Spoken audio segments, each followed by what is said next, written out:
Ya, sabi.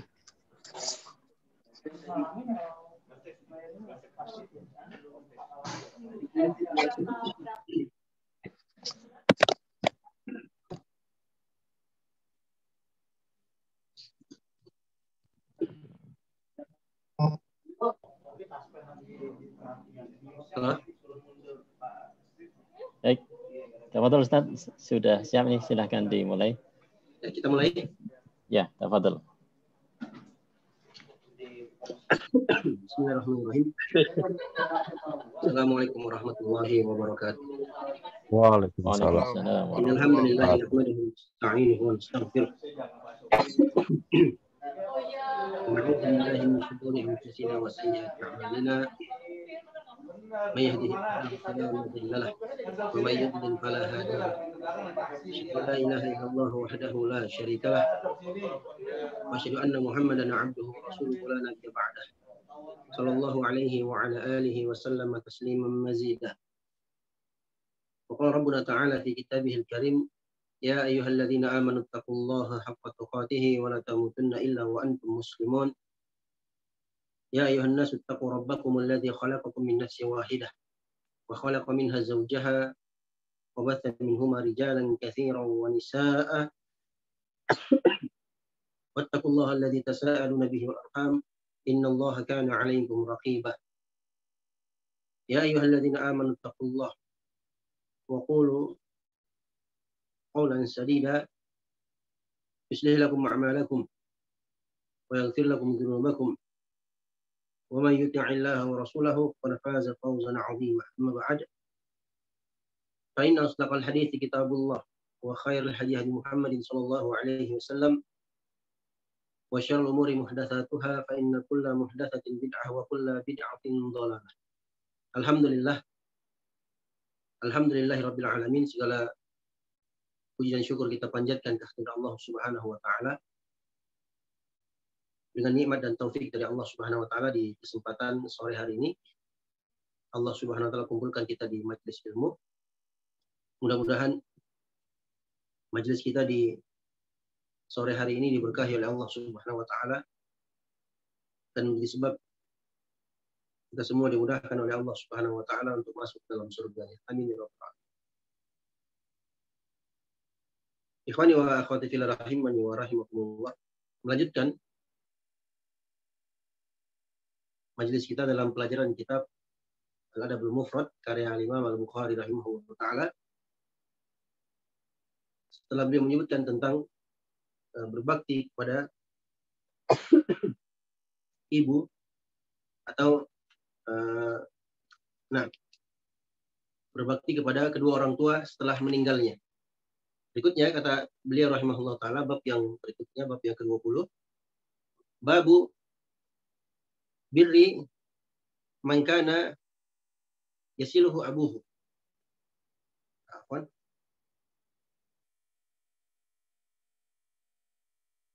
Nah, bab tentang berbakti kepada orang yang ayahmu menyambung tali silaturahim dengannya.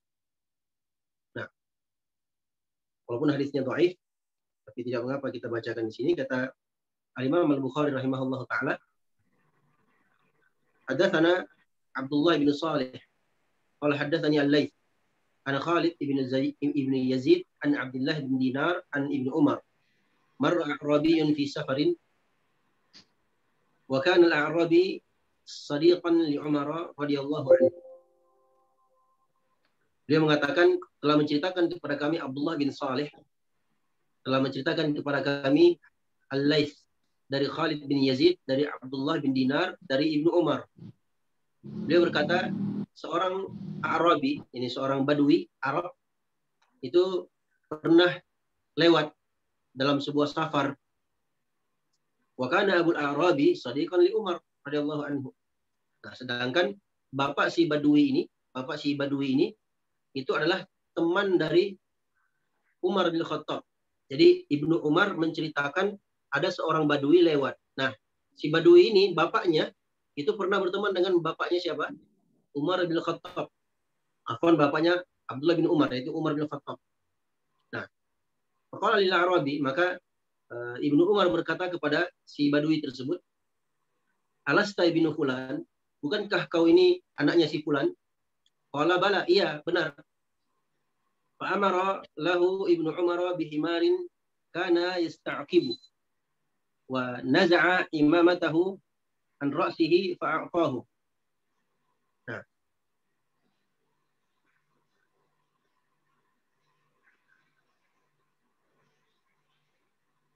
Nah. Ketika si Badui tadi menjawab iya, maka Ibnu Umar memerintahkan ya keledai yang beliau tunggangi. Waktu itu beliau istirahat. Ini kalau beliau sudah capek pakai onta, beliau pakai himar, keledai. Ya, jadi beliau arahkan himar ini, keledai ini, kemudian beliau melepas imamahnya. Imamah itu sesuatu yang dililit di kepala. Kemudian beliau berikan kepada si Badui tadi. Maka ba'du man kana ma'ahu, maka sebagian orang yang melihat kejadian itu, yang berada bersama dengan Ibnu Umar, ama yakfihi dirhaman, wahai Ibnu Umar, ya, bukankah cukup untuknya 2 dirham? Ya udah, jangan begitu. Jadi Ibnu Umar kasih himarnya, kasih kendaraannya, plus dia kasih apa? Imamah yang dia lilitkan di kepala. Imamah itu kalau kita di Indonesia sorban. Imamah itu dalam bahasa Arab mayulah di ras, sesuatu yang dililitkan di kepala. Nah, bukan yang seperti sekarang ya orang-orang Saudi pakai kayak kerudung itu bukan imamah. Kalau imamah itu sorban itu yang digulung kayak yang dipakai orang Yaman atau orang India atau orang Oman, itu namanya imamah. Bagaimanapun model gulungannya itulah imamah. Kalau dililitkan di kepala maka disebut sebagai apa? Imamah.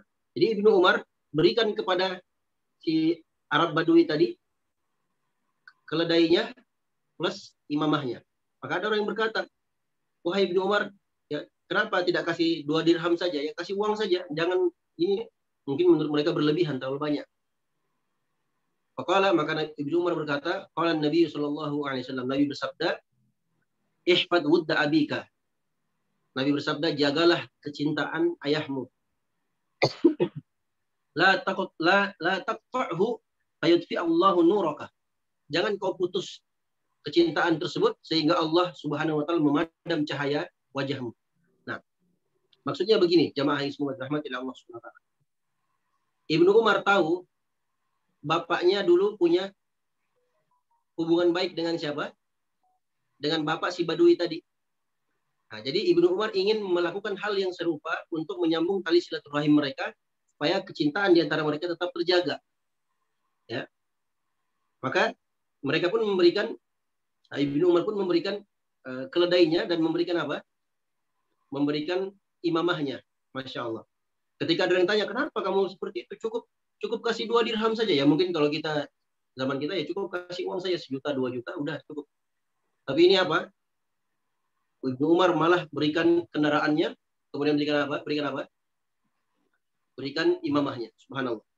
Nah, berikutnya hadis yang lainnya, kata beliau, haddatsana Abdullah bin Yazid, qala haddatsana Haywah, qala haddatsani Abu Utsman Al-Walid ibnu Abi Walid, an Abdullah bin Dinar an Ibnu Umar an Rasulullah sallallahu alaihi wasallam qala inna abarral birri ay yasil ar-rajulu ahla wuddi abihi. Nah, hadisnya sahih riwayat Muslim. Dari Abdullah bin Yazid, beliau berkata telah menceritakan kepada kami Haywah, beliau mengatakan telah menceritakan kepada kami Abu Utsman Al-Walid ibn Abil Walid. Dari Abdullah bin Dinar, dari Ibnu Umar. Dari Rasulullah sallallahu alaihi wasallam, beliau bersabda, sesungguhnya sebaik-baik kebaikan, yakni sebaik-baik bakti ya, yang dilakukan oleh seorang anak, ayyasilar rajulu ahlahu wuddi abihi. Yani seseorang anak menyambung ya, seorang menyambung kecintaan ayahnya. Ya, atau menyambung kecintaan ayahnya kepada keluarga orang yang dicintai. Yasilur rajulu ahla wuddi abihi. Seseorang ya seorang anak menyambung kembali ya, maksudnya dia menyambung kembali tali silaturahim kepada keluarga orang yang dicintai oleh ayahnya. Seperti tadi Ibnu Umar tahu bahwasanya bapaknya Umar bin Khattab itu punya hubungan baik dengan siapa? Si Badui tadi. Makanya karena mungkin mereka sudah tidak ada, makanya Ibnu Umar berbuat baik dan beliau menyambung tali silaturahim kepada siapa? Kepada keluarga si Bapak Badui tadi, itu anaknya.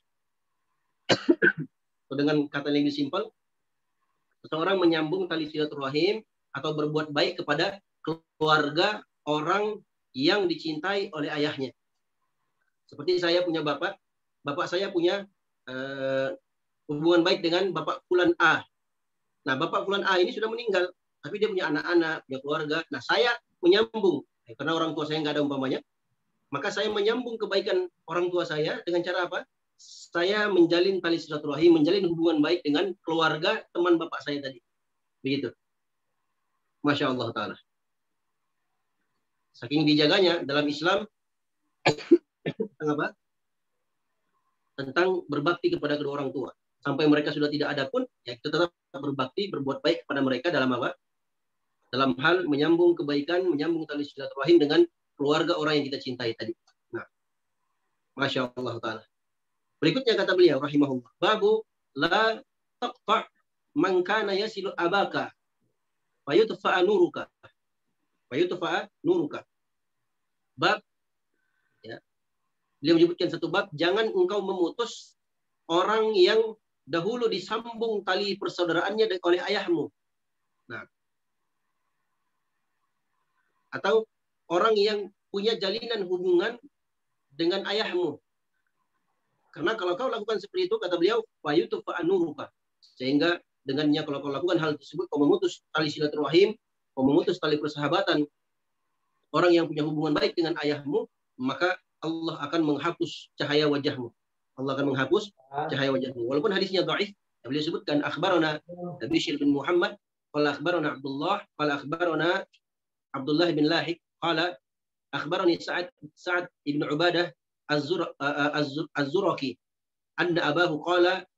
Nah, telah menceritakan kepada kami Bishr bin Muhammad, beliau berkata telah mengabarkan kepada kami Abdullah, beliau berkata telah mengabarkan kepada kami Abdullah bin Lahik, beliau mengatakan telah mengabarkan kepada kami Sa'ad bin Ubadah Az-Zuraki.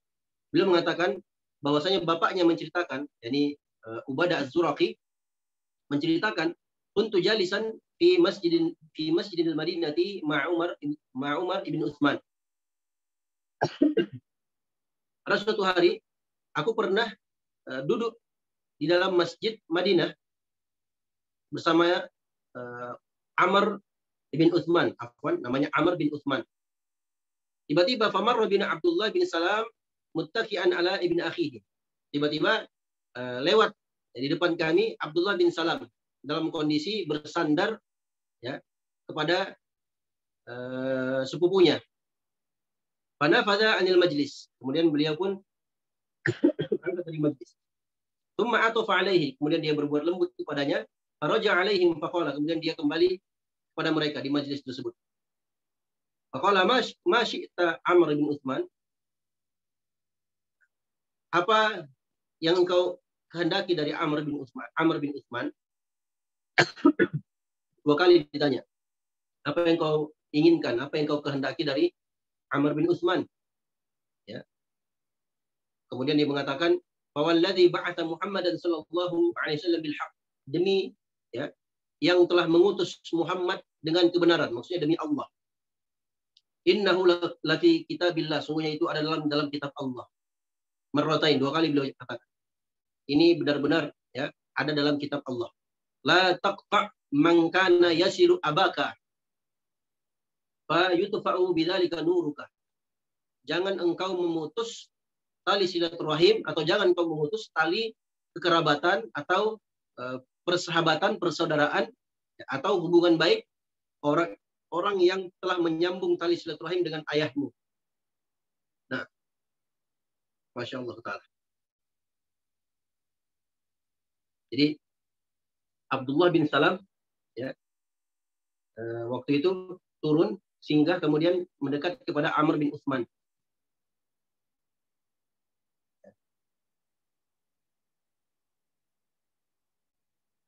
Ditanyakan kepada Abdullah bin Salam, apa yang kau inginkan dari Amr bin Utsman ini?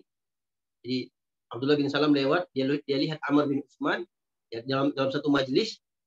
Amr bin Salam yang tadi lewat singgah sebentar, datang ke siapa? Amr bin Utsman, kemudian dia berbuat baik, berlemah lembut kepada Amr bin Utsman. Maka Abdullah bin Salam ditanya, kok kamu seperti itu? Ada apa? Kamu mau apa sebenarnya dari Amr bin Utsman ini? Maka Abdullah bin Salam menjawab, nggak ada apa-apa sebenarnya. Cuman beliau mengatakan, ya, Nabi SAW bersabda, walaupun hadisnya dhaif, ya, Nabi SAW bersabda, Allah Subhanahu Wa Taala, jangan engkau memutus tali persahabatan atau hubungan baik ya, orang yang pernah berbuat baik kepada ayahmu. Nah, jadi mungkin wallahu a'lam, bapaknya Amr bin Utsman ini itu pernah punya hubungan baik, hubungan dekat dengan bapaknya Abdullah bin Salam. Nah, makanya Abdullah bin Salam ini ingin berbuat baik kepada siapa? Kepada Amr bin Utsman, karena Amr bin Utsman ini adalah anak dari teman baik ayahnya. Nah, subhanallah. Coba perhatikan jamaah yang semoga dirahmati oleh Allah Subhanahu wa taala. Terhadap saudara ayah pun, saudara orang tua pun, ya, kita berbuat baik itu diperbolehkan, bahkan sangat dianjurkan. Ya, ini orang lain, bukan siapa-siapa, tapi orang lain ini punya hubungan baik dengan bapak kita atau keluarga kita atau orang tua kita. Sudah berlalu dahulu dalam hadis yang ke-35 atau dalam hadis bab yang ke-19 tentang bagaimana seorang itu bisa berbuat bakti, berbakti kepada kedua orang tua walaupun orang tua sudah meninggal. Di antara caranya apa? Di antaranya adalah dengan cara berbakti atau berbuat baik kepada teman-teman ayah kita ya, yang masih tersisa. Nah, kalaupun mereka sudah tidak ada, masih bisa kita berbuat baik kepada siapa? Kepada anak keturunan mereka. Nah, Masya Allah ta'ala. Luar biasa. Dan keindahan Islam, Islam sangat menjaga perdamaian, kasih sayang, saling mencintai, saling menjaga, ya, saling memahami. Nah, Masya Allah ta'ala. Kemudian berikutnya, bab yang ketiga dari pelajaran kita di hari ini, beliau menyebutkan babun al-wuddu yutawarathu. Al-wuddu yutawarathu. Bab tentang kecintaan itu yutawaroth. Kecintaan itu bisa saling diwarisi. Beliau menyebutkan, haddatsana Bishr bin Muhammad, qala akhbarana Abdullah, telah menceritakan kepada kami Bishr bin Muhammad. Beliau mengatakan telah mengabarkan kepada kami Abdullah. Beliau mengatakan telah mengabarkan kepada kami Muhammad bin Rahman dari Muhammad bin Fulan bin Talhah. An Abi Bakar bin Hazm, dari seorang pria min ashabin Nabi sallallahu alaihi wasallam qala. Dari seorang pria yang merupakan sahabat Nabi sallallahu alaihi wasallam. Dari salah seorang sahabat Nabi maksudnya. Qala kafaituka anna Rasulullah sallallahu alaihi wasallam qala. Cukup bagimu ya aku sampaikan kepadamu satu hadis. Apa itu? Nabi sallallahu alaihi wasallam bersabda, innal wudda yutawarathu. Sesungguhnya kecintaan itu yutawarath, saling diwarisi. Nah, mungkin ada dengan bab sebelumnya ya. Kalau orang tua kita ada hubungan baik dengan orang lain, maksudnya orang tua kita punya teman, sahabatnya, temannya, teman kecilnya mungkin ya, teman baiknya, teman sekolahnya atau teman kuliahnya atau teman ngopinya ya. Ayah kita cinta kepada temannya tersebut, saudaranya tersebut. Nah, maka kecintaan ini bisa diwarisi, kita warisi dan kita pun cinta kepada teman bapak kita tadi. Nah, yang intinya orang-orang yang pernah berbuat baik kepada orang tua kita, entah itu bapak kita atau ibu kita, ya itu sangat dianjurkan bagi kita untuk berbuat baik juga kepada mereka, walaupun orang tua kita sudah meninggal. Nah, kalau orang tersebut sudah meninggal, ya teman bapak kita itu sudah meninggal, kita masih bisa berbuat baik, masih punya kesempatan untuk berbuat baik kepada mereka dengan cara apa? Berbuat baik kepada keturunannya, anaknya mungkin atau cucunya, misalnya. Nah, Masya Allah.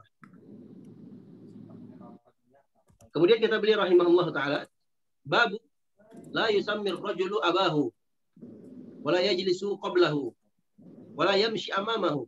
Masya Allah. Hadisnya sahihul isnad. Sanadnya sahih.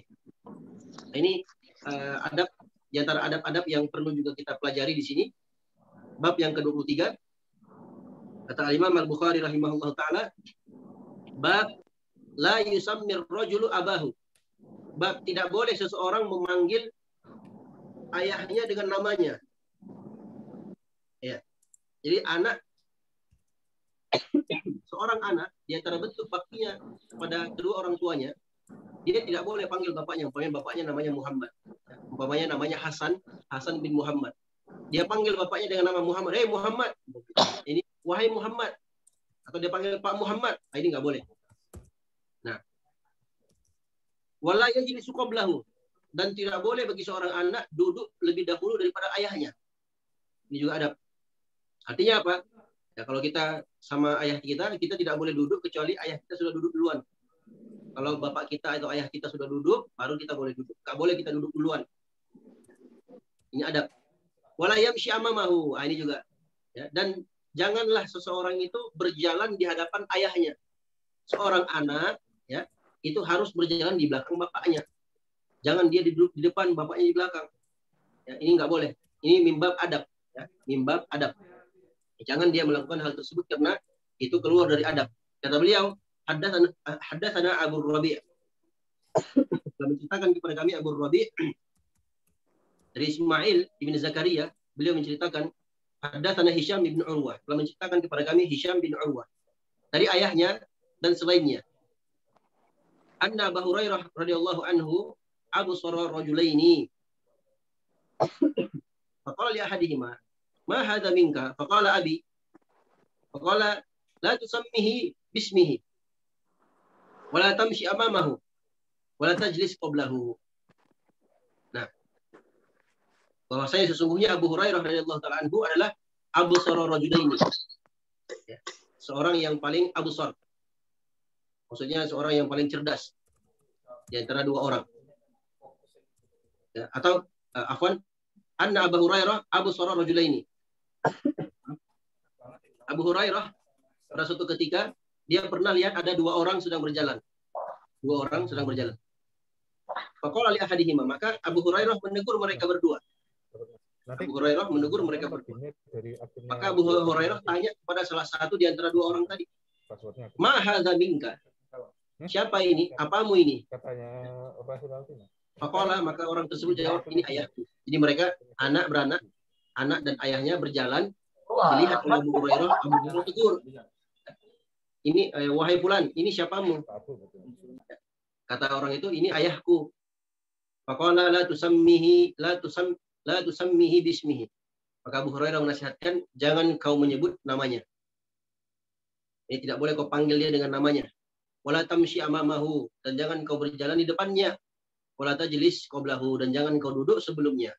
Nah, jadi mungkin Abu Hurairah radhiyallahu taala anhu waktu itu melihat dua orang laki-laki mungkin berjalan bersamaan, ya, atau mungkin si anak tadi lebih dahulu. Ya, kemudian Abu Hurairah radhiyallahu taala anhu yang tahu hadis tersebut menyampaikan hadis ini kepada mereka. Dia sampaikan kepada anaknya, kamu, ya, kalau itu adalah ayahmu, maka jangan kamu panggil dia dengan namamu, jangan dengan namanya. Panggil dengan panggilan yang terbaik, panggil ayah atau abi atau yang semisal dengannya. Tidak boleh panggil ayah itu dengan namanya. Jangan kau berjalan di depannya. Dan jangan pula engkau duduk sebelumnya. Maksudnya apa?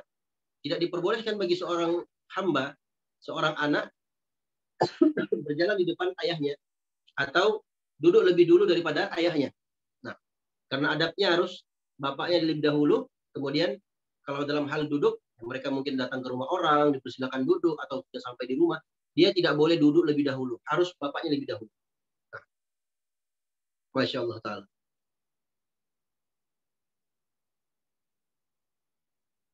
Nah,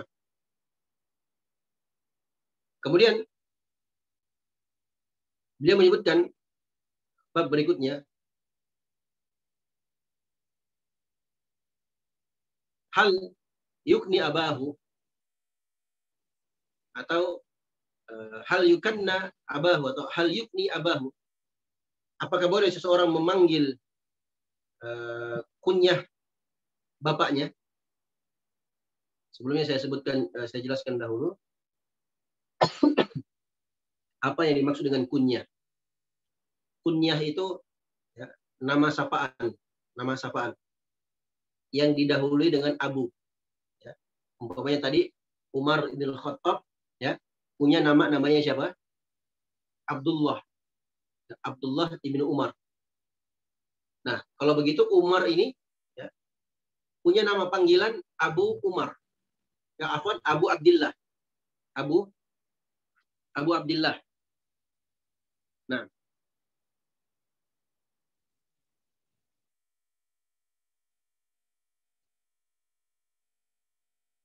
bapaknya Abdullah. Ya, ini ada di Indonesia, di negeri kita. Umpamanya saya punya nama Zakaria. Saya dipanggil oleh tetangga bapaknya Zakaria. Begitu. Atau istrinya dipanggil mamanya Zakaria. Begitu. Kalau dalam bahasa Arab itu didahului dengan kata abu bagi laki-laki. Berarti kalau namanya Umar, punya anak namanya Abdullah, berarti dipanggil Abu Abdillah. Berarti istrinya adalah Ummu, dipanggil dengan kata Ummu, yaitu mamanya Abdillah, Ummu Abdillah. Baik, itu kunyah. Nah, di sini Al-Imam Al-Bukhari menyebutkan, boleh nggak seorang anak panggil ayahnya dengan kunyahnya atau dengan nama sapaannya? Beliau bawakan hadis yang ada dua hadis di sini. Satu, yang pertama hadis yang baik, yang kedua hadis yang sahih sanadnya.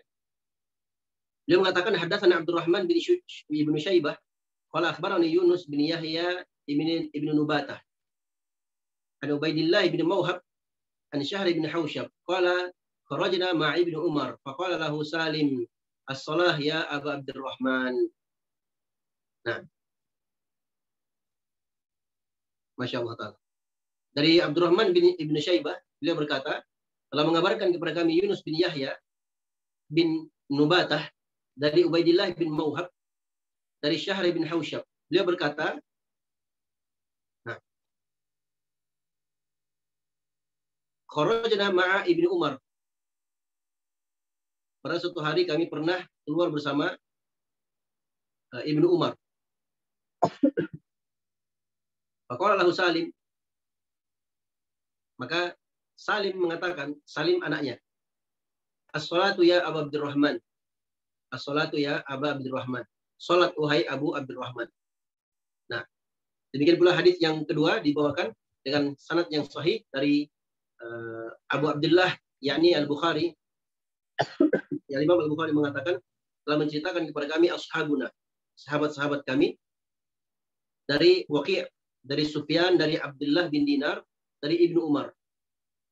Qala lakin Abu Hafs Umar qadha. Nah,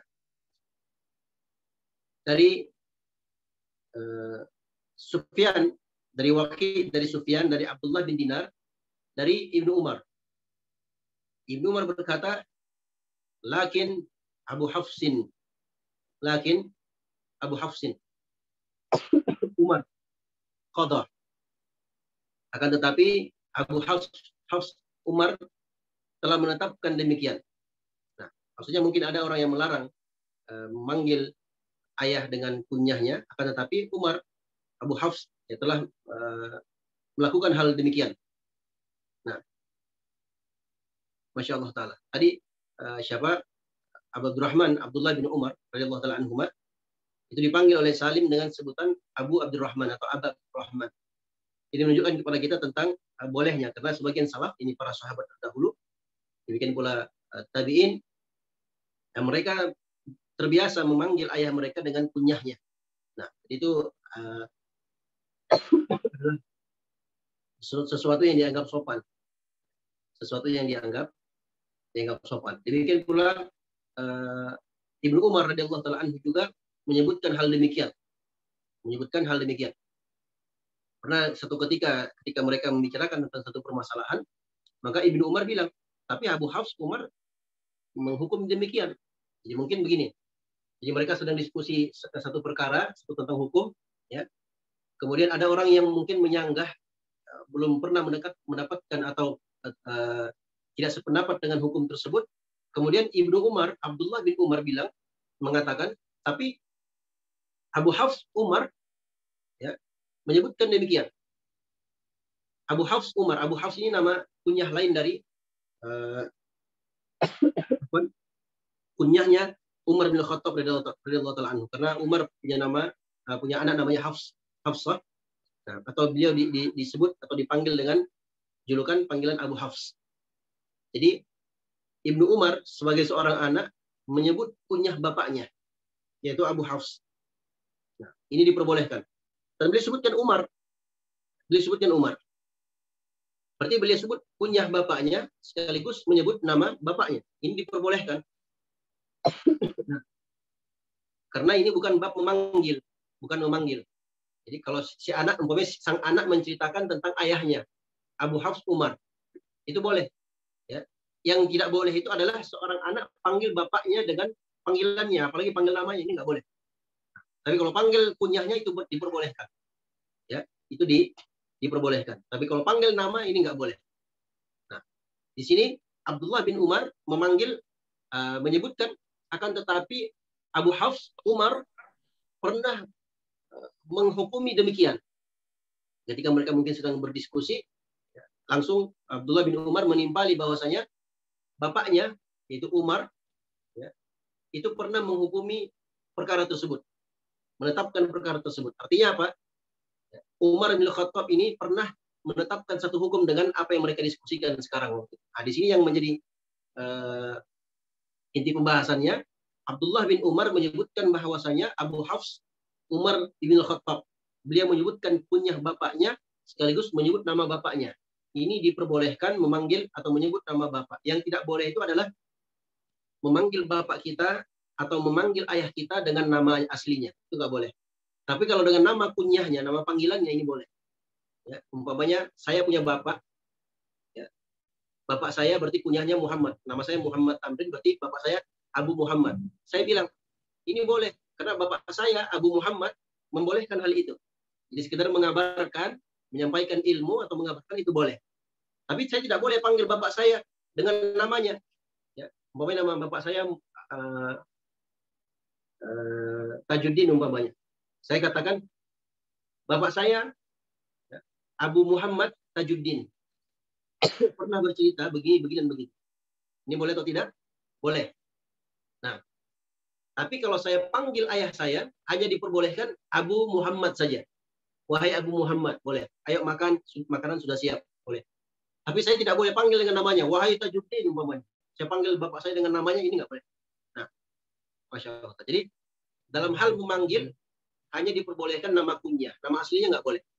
Tapi kalau dalam bab ikhbar, mengabarkan, itu boleh. Panggil nama aslinya, menyebutkan, bukan memanggil. Menyebut namanya, dan menyebut nama kunyahnya. Itu diperbolehkan. Nah, Masya Allah Ta'ala. Berikutnya, kata beliau rahimahullah Ta'ala, babu wujubi silaturrahim. Bab tentang wajibnya menyambung tali silaturrahim. Beliau membawakan hadis dari jalur Musa bin Ismail. Nah, dengan sanad yang dhaif, Al-Imam Al-Bukhari menyebutkan riwayat dari Musa bin Ismail. Kata beliau, telah menceritakan kepada kami Musa bin Ismail. Beliau berkata, telah menceritakan kepada kami Damdam ibn Amr al-Hanafi. Damdam ibn Amr al-Hanafi. Qala, beliau berkata, haddatsana Kulayb ibn Manfa'ah. Telah menceritakan kepada kami Kulayb bin Manfa'ah. Kulayb bin Manfa'ah berkata, telah menceritakan kepada kami jaddi, ayahku. Nah, atau beliau berkata, qala jaddi. Kulayb bin Manfa'ah menceritakan, dia berkata, kakekku pernah berkata, ya Rasulullah, man abar, wahai Rasulullah, pada siapa aku berbakti? Nabi menjawab, ummaka, wa abaka, wa ukhtaka, wa akhaka, wa maulaka alladhi yalidhaka. Nah, haqqun wajibun wa rahimun mausulatun. Ketika kakek dari Kulayb ibnu Manfa'ah, ya, bertanya kepada Rasulullah Shallallahu Alaihi Wasallam, ya Rasulullah, kepada siapa aku berbakti? Maka Nabi menjawab, berbakti kepada ibumu. Yang kedua, berbakti kepada ayahmu, bapakmu.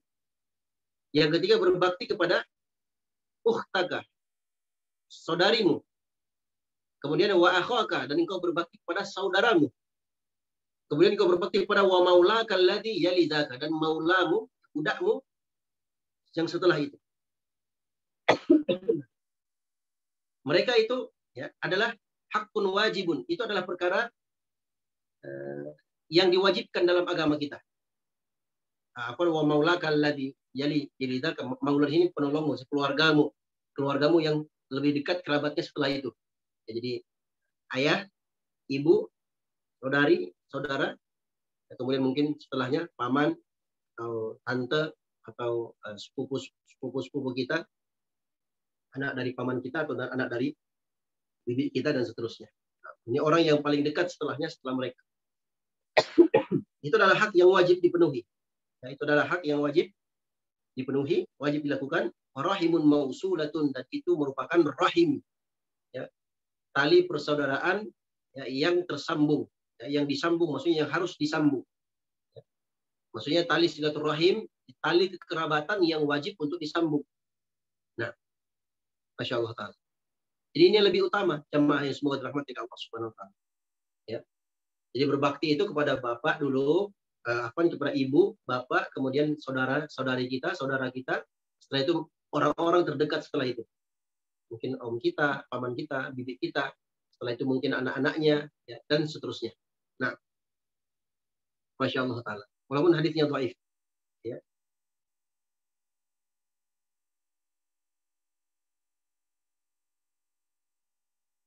Tapi makna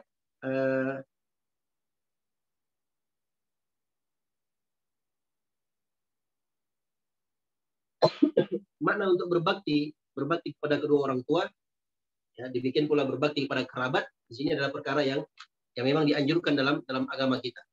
Makanya setelah itu beliau menyebutkan hadis yang sahih, masih dari Musa bin Ismail, kata Al-Imam Al-Bukhari rahimahullah ta'ala, qala haddatsana Musa bin Ismail, telah menceritakan kepada kami Musa bin Ismail.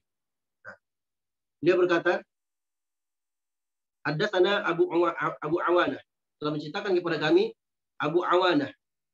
Abu Awanah dari Abdul Malik. Abu Awanah dari Abdul Malik ibn Umair, dari Musa bin Talhah, dari Abu Hurairah radhiyallahu taala anhu. Dari Abu Hurairah radhiyallahu taala anhu. Qala, beliau berkata, lamma nazalat hadhihi al-ayah wa anzir ashiratakal aqrabin. Ketika ayat ini turun, ketika ayat ini turun,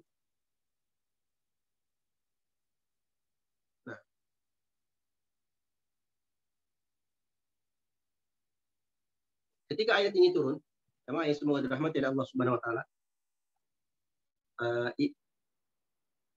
Abu Hurairah radhiyallahu taala anhu berkata, ketika ayat ini turun, ini ayat dalam surah Syu'ara ayat 214. Ayat dalam surah Syu'ara ayat 214.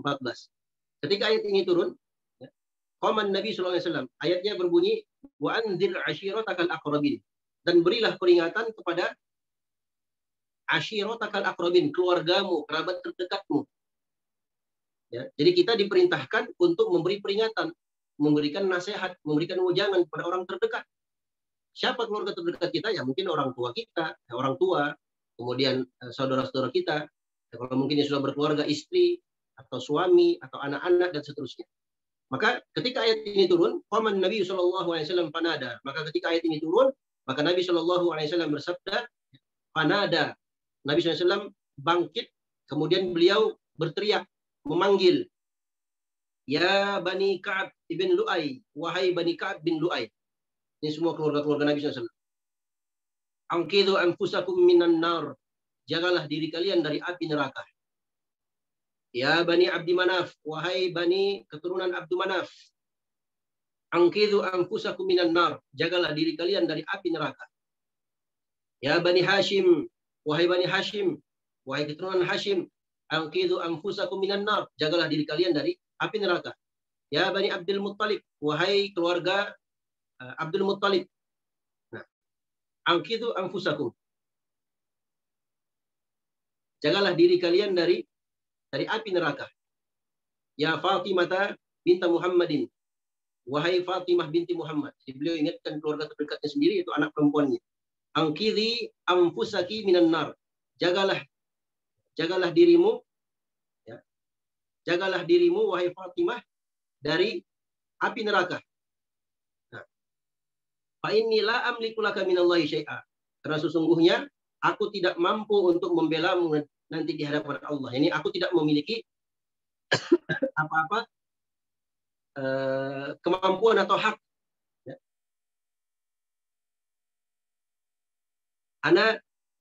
Saya tidak mampu, kata beliau, saya tidak mampu memiliki apa-apa. Ini saya tidak mampu untuk membelamu nanti di hadapan Allah Subhanahu wa taala. Kalau engkau berbuat maksiat, kalau engkau berbuat syirik, aku tidak mampu untuk membelamu. Nah, ghaira anna lakum rahiman sabulluha bibalaliha. Akan tetapi ya, kalian memiliki rahim, tali persahabatan, tali kekerabatan denganku, maka aku akan basahi dengan basahnya. Jadi aku akan berbakti, aku akan menyambung tali silaturahim itu. Nah, Masya Allah Ta'ala. Ya.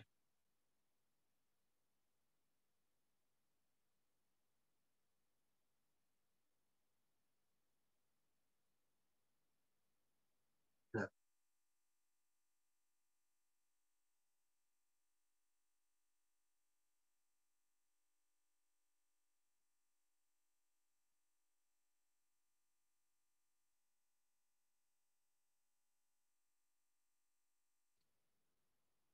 Masya Allah Ta'ala.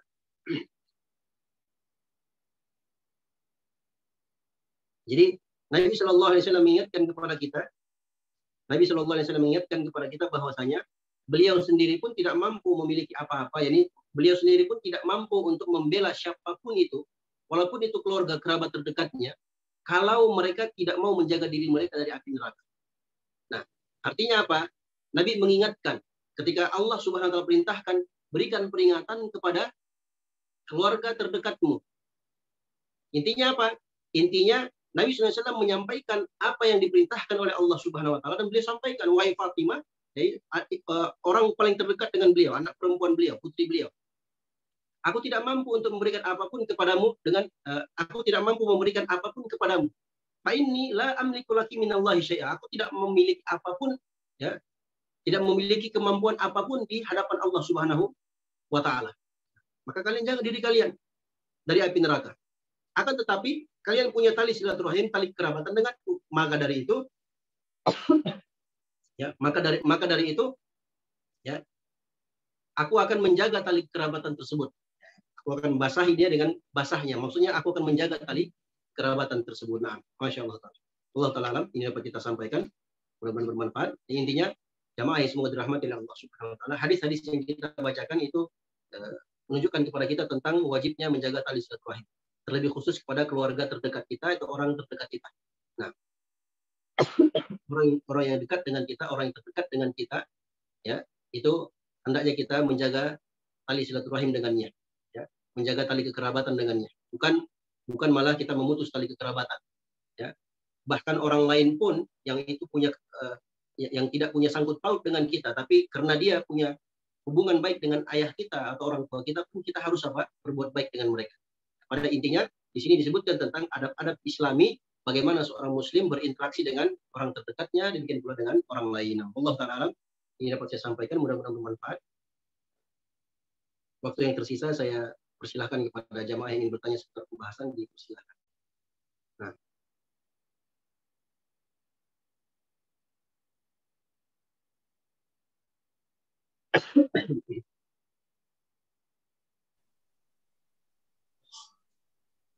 Assalamualaikum Ustaz. Waalaikumsalam warahmatullahi wabarakatuh. Ingin bertanya Ustaz, terkait hadis itu tadi yang menyambung kekerabatan atau persaudaraan.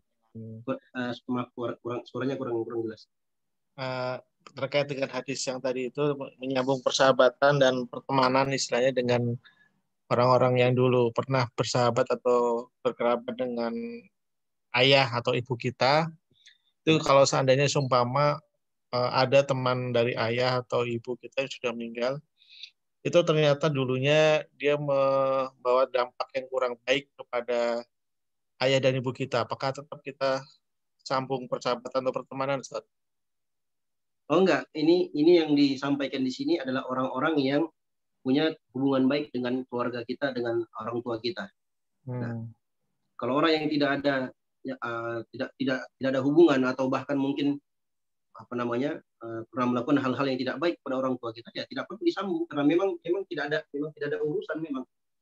Tapi di sini yang dikhususkan adalah orang-orang yang memang punya hubungan baik dengan ayah kita, orang-orang yang punya hubungan baik dengan orang tua kita. Jadi orang-orang ini boleh kita sambung tali silaturahim dengan mereka. Itu. Adapun kalau orang-orang tersebut pernah punya musuh dengan orang tua kita, ya, atau dia pernah celakakan orang tua kita, atau dia memusuhi atau membenci, ya tidak ada keharusan untuk menyambung tali silaturahim dengan mereka. Atau maksudnya begini, Ustaz. Maksudnya bukan begitu. Maksudnya mungkin ya, nauzubillah ya, orang tua kita dulu melakukan kesalahan yang dalam artian itu ya belum mengenal agama dengan baik itu, Ustaz. Nah, itu pertemanannya itu lebih ke arah yang membawa madorot lah istilahnya, bukan permusuhan. Dalam artian saudara temannya itu istilahnya teman yang kurang membawa manfaat, kurang baik itu, Ustaz. Itu gimana, Ustaz, dengan yang kayak gitu ya? Takutnya nanti berdampak juga dengan kita. Sebenarnya tidak ada dampaknya. Tapi lebih baik kalau antum bisa datangi, kalau orangnya masih hidup, ya mungkin teman ayahnya antum, dia masih hidup umpamanya, ya antum datangi, nasihati bahwasanya apa yang dahulu dilakukan oleh orang tua itu nggak benar, begini. Antum sampaikan untuk menutupi semua apa yang pernah dilakukan oleh orang tua kita. Nah, jadi berbuat baik dalam artian kita meluruskan kembali kesalahan-kesalahan yang pernah dilakukan. Sama seperti kalau kita bayar hutang, orang tua kita punya hutang. Kalau orang tua kita punya hutang, ya kita yang bayarkan, kan begitu. Tapi kalau orang tua kita punya salah, punya kezaliman, umpamanya kita luruskan, kita datang ke sana, Pak, saya minta maaf Pak ya, tolong maafkan bapak saya, begini tidak punya hutang, hutangnya saya bayar, ada hitam di atas putih, oke, saya bayar. Atau mungkin bapak kita pernah, orang tua kita nauzubillah min dzalik, pernah mengajarkan hal-hal yang tidak baik, kita sampaikan itu nggak benar sebenarnya, yang benar begini, sesuai dengan syariat. Jadi kita luruskan, boleh, itu diperbolehkan. Jadi jangan sampai berlarut-larut, ya berlarut-larut. Contoh ini yang paling repot juga. Contoh, ada orang tuanya artis umpamanya. Orang tuanya artis, dia pernah terkenal menyanyikan lagu-lagu dan seterusnya. Berikutnya anaknya dapat hidayah. Bagaimana caranya? Ya dia harus dalam rangka berbakti kepada orang tuanya, ya dia harus hapus semua lagu-lagu itu, album-album itu. Nah, kalau memang itu masih milik mereka, bukan milik orang lain. Supaya apa? Supaya dosanya tidak berlarutan. Itu dosa jariah. Semakin orang mendengarkannya, maka dia mendapatkan dosanya. Maka sebagai anak yang berbakti, ya dia tutup semua celah-celah itu. Dia sampaikan, dia umumkan bahwasanya apa yang dilakukan oleh orang tuanya adalah kesalahan, ya bapaknya mungkin sudah bertaubat atau yang semisal dengannya, mohon dimaafkan dan mohon untuk tidak diputar lagi lagu-lagunya atau kaset-kasetnya atau yang semisal dengannya. Nah, atau kesalahan-kesalahan yang lainnya yang sifatnya kesalahan menurut syariat. Nah, menurut syariat itu dosa, maksiat, maka kita harus jelaskan. Atau mungkin bapaknya dukun umpamanya dulu, ya, atau bapaknya pernah mengajarkan ilmu sihir umpamanya atau yang semisal dengannya, nauzubillah min dzalik, atau ilmu-ilmu yang dilarang dalam Islam, maka dia ingatkan, dia sampaikan, dia luruskan, dia kembali meluruskan, menyampaikan dan mengingatkan untuk melupakan ilmu-ilmu tersebut. Nah, Allah taala. Jazakallahu khair. Jazakumullah khair.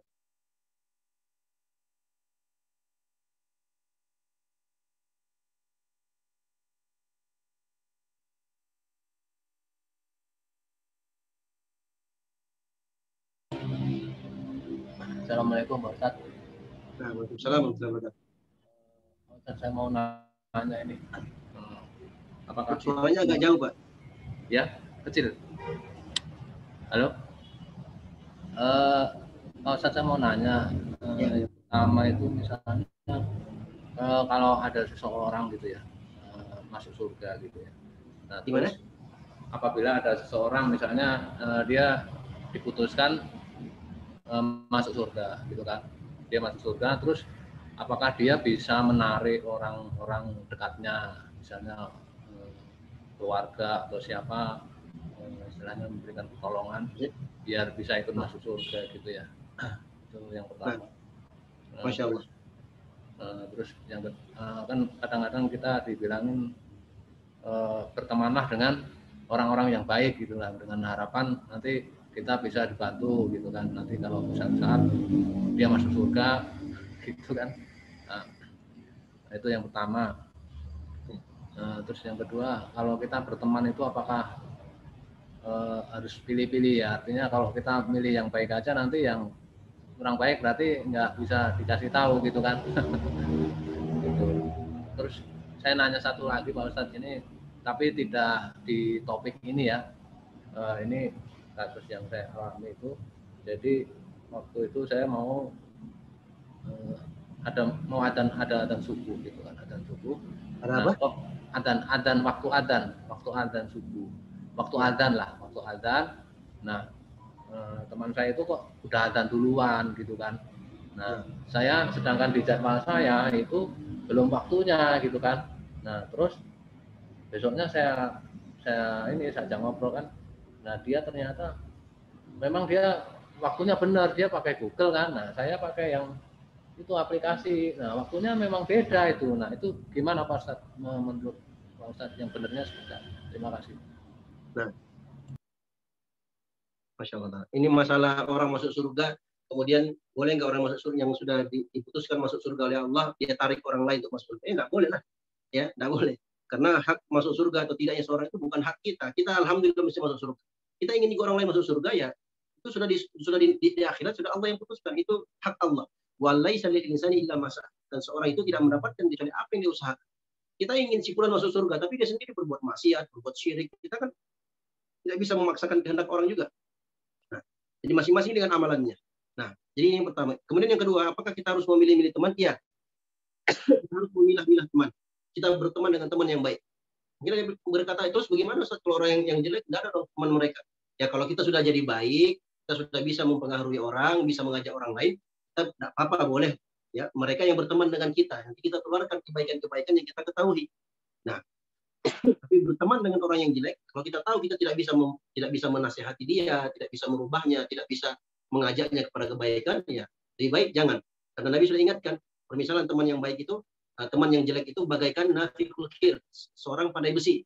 Kalau tidak dia bakar bajumu, maka minimal kau cium bau yang tidak sedap darinya. Maka harus berhati-hati. Kita harus memilih teman yang baik. Kita pikir diri kita dulu sendiri. Jangan pikir orang lain dulu. Pikirkan diri kita sendiri dulu. Saya mau jadi baik. Kalau begitu apa? Saya harus cari teman yang baik.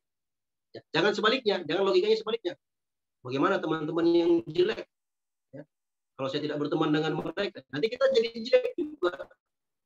Jadi yang pertama kali kita itu adalah teman diri kita sendiri dulu. Saya ingin jadi baik. Kalau begitu apa? Saya harus berteman dengan orang.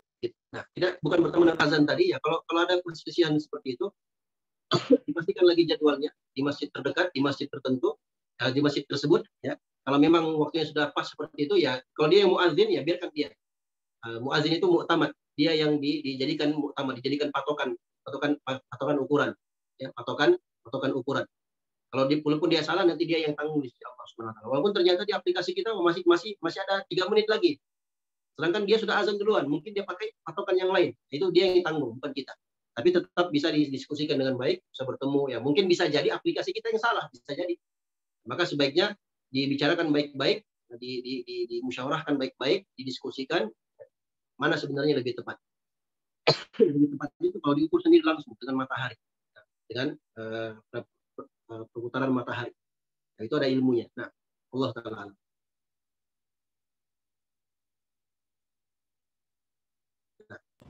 Yang lain? Ya, tapi gini Pak Ustadz, setelah saya lihat itu ternyata memang jadwalnya itu pada beda-beda gitu. Itu enggak, maksudnya sebenarnya nggak ada masalah ya Pak Ustadz ya? Ya, jadi kita ada masalah. Jadi nanti kita serahkan kepada muazzinnya. Kita serahkan kepada muazzinnya. Di muazzinnya nanti yang akan bertanggung jawab akan semua hal tersebut. Kita nggak usah masuk campur, ya walaupun umpamanya aplikasi saya beda, aplikasi antum juga beda. Aplikasi sang muazzin pun beda juga, dia punya patokan sendiri juga umpamanya. Ya udah kita serahkan kepada dia. Karena dia ditunjuk sebagai muazzin yang sah di situ, ya dia yang bertanggung jawab nanti. Seperti itu, Pak. Berarti setiap masjid bisa berbeda-beda adanya waktunya, nggak apa-apa ya? Bisa jadi. Ya. Ya, makasih Pak. Assalamualaikum. Waalaikumsalam. Afwan Ustadz mau nanya di luar topik boleh? Ya, silakan. Begini, kebetulan saya kan bekerja di lembaga kemanusiaan Ustadz. Ya. Mungkin nama lembaganya nggak perlu saya sebutin ya. Saya ingin menanyakan masalah sistemnya aja. Ini di syariat Islam ini diperbolehkan apa enggak? Di mana Pak? Teman di mana? Iya, mau menanya sistem di lembaga tempat saya bekerja ini Ya. kira sesuai syariat Islam apa enggak gitu ya. Ya. Jadi yang saya dapat gini, kalau untuk takaran wakaf zakat itu dia ada takarannya, Tat ya. Wakaf. Iya, kayak misalnya kita ingin berzakat kan biasanya ada sekian persennya gitu ya dari 2,5%, 2,5%, Mbak. Iya, tapi kalau untuk sedekah dan infak dia ada nggak? Misalnya kita bekerja di suatu lembaga, saya mencari donasi. Nah, dari donasi donatur itu kan masuk ke lembaga saya, nah itu misalnya contoh 10 juta. Nah, itu di lembaga saya itu kira-kira si pengelola uang dari donatur itu boleh mengambil persenan dari hasil yang diinfakkan donatur itu apa gimana Ustadz? Terus kalau emang sekiranya boleh, apakah ada batasan untuk persentasenya gitu? Seperti contohnya di zakat, misalnya 2,5% gitu. Karena untuk akadnya itu mungkin si donatur itu nggak tahu gitu kalau misalnya kita potong misalnya berapa persen buat uang operasional kita untuk menyerahkan donatur dia kepada si penerima manfaatnya begitu Ustaz. Nah, jadi kalau masalah sedekah infak itu nggak ada aturan bakunya, Pak. Ya, yang ada itu adalah zakat. Walaupun nanti dalam penamaan zakat dalam Islam itu sodakoh, infak itu kadang juga bermakna zakat. Tapi kalau yang kita maksudkan zakat, infak atau sodakoh itu bermakna yang sunnah, itu tidak ada aturan bakunya. Jadi memang disalurkan kepada memang orang-orang yang membutuhkan. Kepada siapa yang harus kita salurkan. Kalau zakat itu ada asnaf, 8 asnaf. Ya, fakir miskin, kemudian al-mu'allafatu qulubuhum, al-gharim dan seterusnya. Orang-orang yang disebutkan dalam Al-Quran tentang 8 asnaf zakat yang berhak menerima zakat. Tapi selain dari itu tidak diperbolehkan. Adapun infak dan sodako ini tidak ada ketentuan tertentu. Adapun sebagai pengelola, lembaga pengelola, ya, dia tidak boleh mengambil seenaknya. Dia tidak boleh mengambil seenaknya. Mungkin kalau dia mengambil dari sekedar untuk membayar administrasi, mungkin sewa gedung atau yang semisal dengannya, atau yang sewajarnya, ya, kemudian infak dan zakat itu memang diketahui oleh orang yang menginfakkan, para muhsinin yang menginfakkan juga tahu akan hal mereka ridho, ini nggak masalah. Tapi kalau mereka nggak tahu, kemudian katanya ini donasi untuk banjir umpamanya, ternyata sudah terkumpul sekian 100 juta, ternyata yang dia alokasikan cuma 60 juta saja. 100 juta terkumpul, dialokasikan 60 juta, masih sisa 40 juta, dia ambil umpamanya. Ini nggak boleh. Nah, amanah namanya. Tapi kalau dia amanah, dia salurkan semuanya, ya mungkin kalau mau disalurkan umpamanya ke tempat banjir, mungkin ada akomodasinya, ada transportnya segala macam, mereka pakai untuk itu, tidak masalah. Nanti uang yang ada itu mereka benar-benar salurkan, itu tidak masalah. Tapi kalau diambil untuk kepentingan pribadi dengan jumlah yang sangat besar, ini tidak boleh. Ini tidak amanah namanya. Nah, Allah taala. Afwan Ustaz, bentar. Jadi dia tidak boleh presentasikan seperti zakat ya untuk infak dan sedekah ya. Jadi di lembaga saya ini maaf untuk donatur yang memberikan itu nanti kita potong 30% gitu untuk operasi. Jadi saya mikir ini lembaga kok lama-lama memperkaya kelembagaannya gitu Tat, sampai bisa beli mobil. Kadang ini nanti kedepannya ingin mengakuisisi gedung gitu loh. Jadi kok itu uang umat, kenapa kok lembaga ini memperkaya gitu? Itu ya, Hitungannya buat Bukan lembaga cuma ini, Pak. Bukan Pak. cuma lembaga seperti yang disebutkan. Masjid juga kadang begitu. Sebagian masjid. Yang bermain di situ adalah DKM-nya yang tidak amanah. Uang umat sudah terkumpul memang untuk masjid, orang berinfak, tapi dia malah apa? Dia malah gunakan untuk keperluan pribadinya. Ini tak boleh. Ada kasus seperti itu ada. Kasus seperti itu ada. Alhamdulillahi min dzalik. Nah, Allah taala. Syukran Ustaz.